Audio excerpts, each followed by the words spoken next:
Dolçanın güvənin qırıldığı yerdə onun vetsizliyi başlayar. Saymamazlığı başlayar. Soyuqluğu başlayar. Və sən belə bitərsən. Ona görə də bir dolçaya qarşı heç bir zaman güvənsiz hiss etdirmə. Onun güvənini qazan. Və bunu da sonacan apar. Yoxsa o deyil, yəni nəsə düz getmir. Dolçalar istəyirsə, güvən verirsə, heç bir zaman o münasibətdə, istəyir dost olsun, istəyir sevgili, fərqi yoxdur.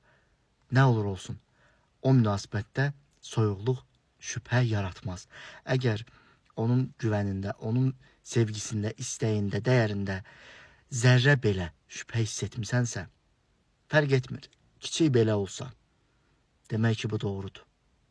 Çünki onlar verdiyi dəyərdə, sevgili heç bir zaman araya şübhə salmaz. Soyuqqanlı davranmaz.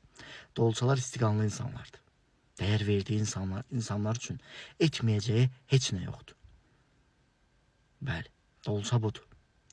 Bir sən bax gör sən kimsən.